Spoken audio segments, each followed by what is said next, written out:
I don't know about you guys, but I was under the impression that it was a politician's job to unite the country, not divide them.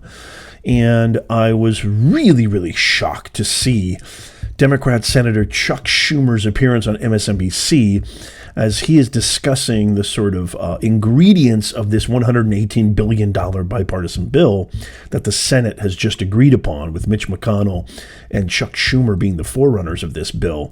And we're going to go through the bill and what that entails. It's very unlikely it's going to pass the House, but I'm going to go through it just in case you don't know what it is. But the really important thing that I want to really get across in this video, and the reason I'm really creating this video, is the message that is being sent by Chuck Schumer. I want to dissect this video. You have to pay attention to this because the stakes couldn't be higher. And if you don't deconstruct the language, you're going to miss out on the real objective truth of what he's saying. And so we're going to look at that video together. It's extremely, extremely important. Stick around to the end. I promise you're not going to want to miss this. And then we will discuss that together. Okay, so these are the stipulations inside this $118 billion supplemental package, national security. So you can see I've got a portion highlighted because this relates to the video of the interview that Chuck Schumer just gave today. So, and you know, if you've been following me, we've been talking a lot about sort of the dismissiveness that comes from, you know, the left specifically, of what's happening on our southern border. And this obsession with sending billions and billions of dollars to Zelensky in Ukraine when Americans can barely cover their rent. It just seems completely asinine. And it seems like really a breach of these leaders' oath of allegiance, if you ask me personally. Okay, so $60.6 billion, another $60 billion to support Ukraine and its fight back against Putin's bloody invasion and protect its people and sovereignty. Interesting language there. Fight back against Putin's bloody invasion. Okay, $14.1 billion in security assistance for Israel. $2 billion to support expenditures in the Red Sea. Here's a big number: $10 billion in humanitarian assistance to provide food, water, and shelter to Gaza and the West Bank. And then we have $4 billion to support regional partners in Indo-Pacific to deter aggression by the Chinese government. Again, interesting adjectives: bloody invasion, aggression. You have to see what kind of language? Language is power. Your words have power. Whoever said sticks and stones break my bones, that words never hurt, was full of CRAP, crapola. Words cut like a knife and they leave scars. Don't get it twisted. Words have power. $2 billion to continue support for Ukrainians displaced by Putin's war of aggression and other refugees fleeing persecution, which seems very vague. Not really sure what that means. Here's the highlighted portion that I want to share with you. $20 billion to address existing operational needs and expand capabilities at our nation's borders. Resource the new border policies included in the package and help stop the flow of fentanyl and other narcotics. So $20 billion goes to the border, where $60 billion goes to Ukraine.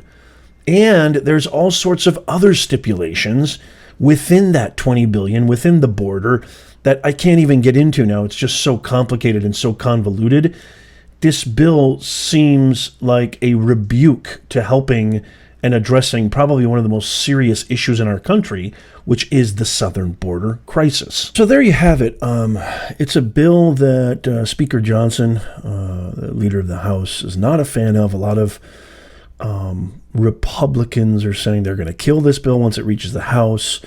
You have Senator Langford, who's the chief negotiator for the Republican side, saying that, you know, we should at least look at this bill, this bill at least covers a lot dealing with the border. Maybe it's not exactly what we want. And then when I play you the video, Senator Schumer's going to tell you compromise is the name of the game. That's what politics is all about. I have some thoughts on this. I'm really, really, I'm just not believing that Ukraine, all this aid, all this, I mean, it's got to be now hundreds of billions, if not more, dollars, taxpayer money going to this war, this proxy war, which seems kind of soft and weak. If we're gonna actually engage with Russia, let's engage with Russia. Why this die by 1,000 paper cuts? Just commit and get in there. I don't know. I want to hear your thoughts on this. Let me know in the comments. I think that the egregiousness here is the high allotment to Ukraine and the very little given to the southern border crisis. But I also think something is better than nothing. So I'd love to hear your thoughts on what do you think of this bill? Do you think that the House should compromise? Do you think they should sign off on this just so they can at least get, some, Biden can always do an executive order and send this money straight to Ukraine anyway.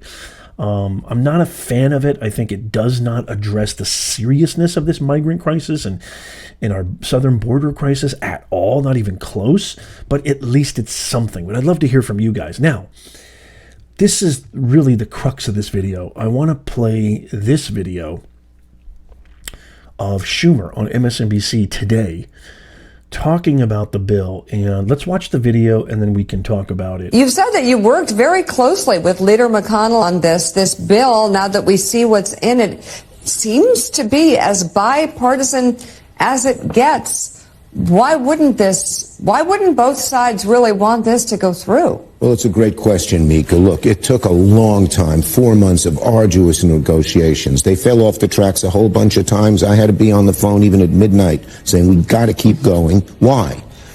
We're at a turning point in America. This bill is crucial, and history will look back on it and say, did America fail itself? Why is it crucial? Well, if we don't aid Ukraine, Putin will walk all over Ukraine. We will lose the war, and we could be fighting in Eastern Europe and a NATO ally in a few years. Americans won't like that. Whoa. If we don't help Israel defend itself against Hamas, that perpetual war will go on and on and on. If we don't help humanitarian aid to the starving Palestinians in Gaza, hundreds of thousands could starve. And the border, everyone has said it's chaos. A speaker, you just saw Speaker Johnson, he said it's chaos, we have to do something legislative a few months ago. But what has happened, in answer to your question, so this is crucial for America. It's a turning point. History is going to look over our shoulders and say, did we rise to the occasion? Really quickly, listen to the way he said that. Everybody says there's a border crisis. Pay attention to that. Let me continue the video and then we'll keep going. Credit Mitch McConnell did. But too many Republicans, including Speaker Johnson, are just scared to death of Donald Trump. Donald Trump has said he wants chaos. Donald Trump has said, well, wait till I become president. That'll take at least a year. Ukraine could be gone. The border will get much worse. War in the Middle East will get worse, maybe bringing us into it. He's doing it all for political reasons. And let me just say, will senators, the crucial question, the $64,000 question, the majority of Republican senators know this bill is the right thing to do. It's a compromise. I don't like everything in it. Neither does McConnell. But it's a compromise. That's the only way you get things important done in the Senate. We proved that 2 years ago in our bipartisan legislation. And will the senators drown out the political noise from Trump and his minions and do the right thing for America? It's a crucial question. History is looking down on every one of us right now. Wow. Okay, there's a lot to kind of unpack there, but rhetorical principles, Aristotle, 2,000 years ago, audience, purpose, message, ethos, pathos, logos, the awareness of the language choices that we make. There seems to be a border crisis. Everybody says there is. Did you listen to the way he said that? Did you pay attention closely to the fact that he focused on Ukraine, almost made a blunder and said Russia, which is really interesting. You want to talk about Freudian slips. He talked about Israel. He talked about Ukraine. He talked about the fact that Americans won't want that. What do you mean by that, Senator Schumer? If we don't help Ukraine and if Putin somehow, which there's a lot of evidence to the contrary that Putin's aim is this, I'm not a fan of Putin. I think Putin is an absolute demagogue and a complete narcissist and sociopath. But the fact that he said Americans won't want that, we'll be forced to fight in Europe, we'll be forced to fight with NATO, almost threatening that if you don't pass this bill, we're going to send troops on the ground. We're going to send your sons and your daughters over to fight Putin. I mean, it's just really aggressive. It's very abrasive language choices here. And then to me, the key of it all, there's a couple more keys, but here's the real kind of apex of how really showing your cards, revealing your cards without intention. Remember, you got to understand, this guy's the leadership. Schumer is the leadership of this party. He is the Senate majority leader, okay? And he is the leader of the Democratic Party. He's one of the top guys, been there forever. Biden listens to him. A lot of people listen to him. He says, there seems to be a border crisis. Everybody says there's one. So we're going to give you some money towards that. The gravity and severity of what's happening at the southern border is not a political issue. It is a factual issue.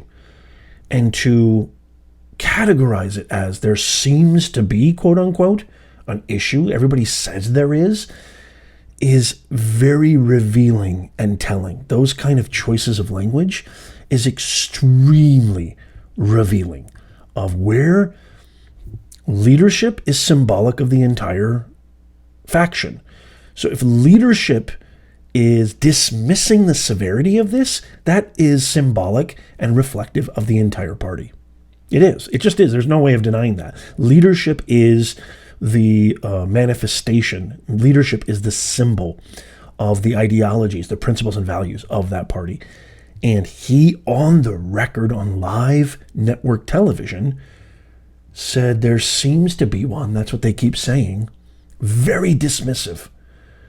When all the facts point, if you saw my other video on Sam Harris and the southern border, who made light of it as well, all the facts point towards, you look at the CBP website, the Customs and Immigration website, and the actual patrol and security forces data, it will illuminate that this is a severe problem, not that there seems to be one.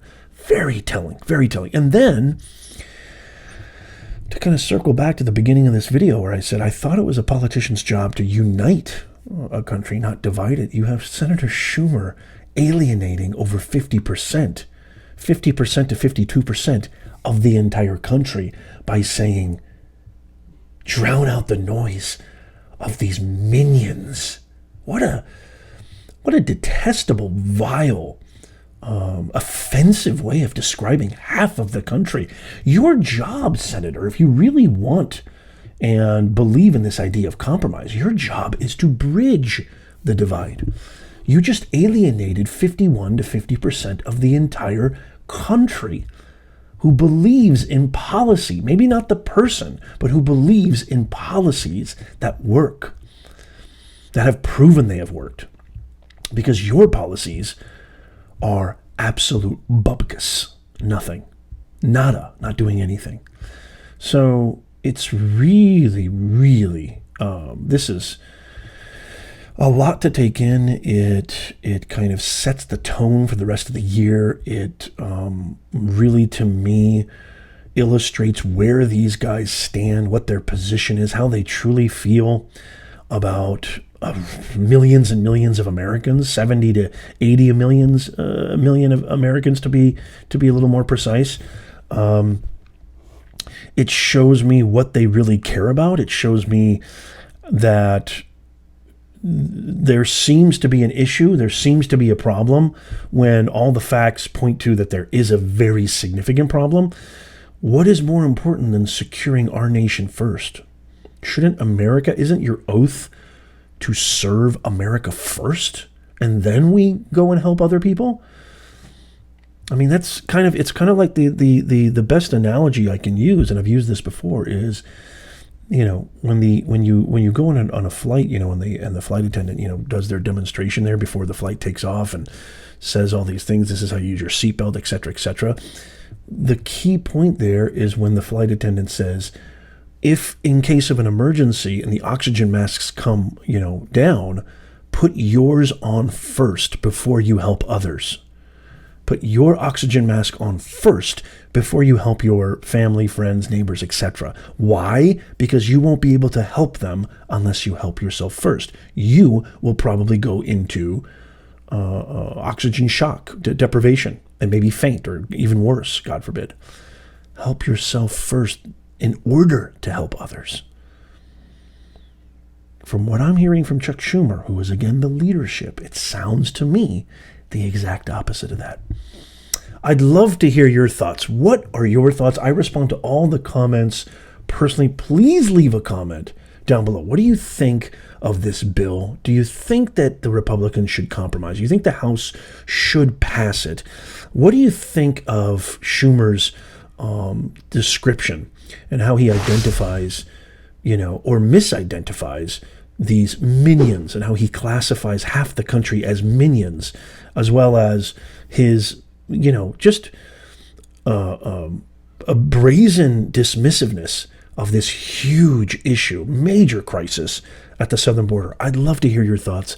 Let me know in your thoughts below. I'm your host, Professor Nez. As always, this is Nez Nation Live, a show where we dive deep and dissect what's happening in current news and American events and global events, so that we can come to some kind of a truth. The aim of this channel is to bridge the divide, not expand the divide. And so all views are welcome, as long as it's constructive, as long as it's insightful and respectful. I will respond to you. So let me know in the comments down below. Thank you so much for being here. Make sure you check out these videos. These videos are amazing right here. Subscribe down there. Our free newsletter is in the pinned comment and in the description. God bless the United States of America. God bless you, and I'll see you soon.